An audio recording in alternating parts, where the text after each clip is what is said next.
चलिए, तो आज का टॉपिक है फिजिक्स में हम लोग का कांच के सिरे से प्रकाश का अपवर्तन एवं पार्श्विक विस्थापन। इंग्लिश में उसी टॉपिक का नाम है refraction through glass slab and lateral displacement.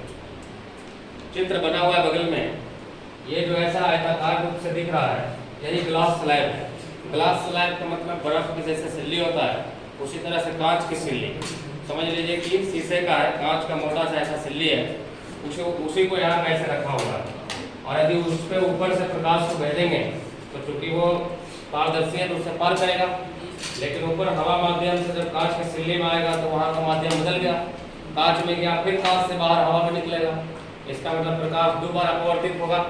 जब एक बार कांच में घुसेगा तब, और जब कांच से बाहर निकलेगा तब। तो उसी को यहाँ पे दिखाया गया है।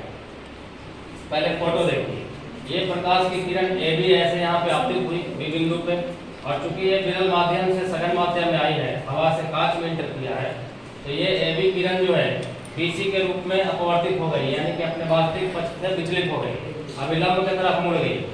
और जब पुनः यहाँ सी से ये बाहर निकल रही हवा में, यानी कांच से बाहर हवा में आ रही है, विरल में आ रही है, तो फिर ये देखिए अभिलंब से दूर भाग गई, यानी अभिलंब से दूर हट गई। और जो प्रकाश निकली है बाहर उसको निर्गत किरण कहते हैं। और जब उसको हम डॉट डॉट से बढ़ाएं आपतित किरण को आगे, तो ऐसा दिख रहा है कि उसी के समानांतर बाहर निकली है ना जी। दोनों समानांतर दिख रहा है, तो यही दोनों समानांतर पथ के बीच में जो डिस्टेंस होता है, परपेंडिकुलर डिस्टेंस, जिसको लंबवत दूरी कहते हैं, इसी का नाम है पार्श्विक विस्थापन। क्लियर है? यही चीज मैंने यहाँ लैंग्वेज में लिख दिया है कि जब प्रकाश की किरण ए बी कांच की सिल्ली पर पड़ती है तो अभिलंब की ओर मुड़ जाती है, और फिर वो बीसी जब कांच के सिल्ली से बाहर निकलती है तो वो निर्गत किरण के रूप में सीढ़ी बन के बाहर निकलती है। और जो वास्तविक पथ था और निर्गत किरण के बीच में लंबवत दूरी है, उसी को हम लोग पार्श्विक विस्थापन कहते हैं। क्लियर है? चलिए, इसी को आप लोग बना लीजिए।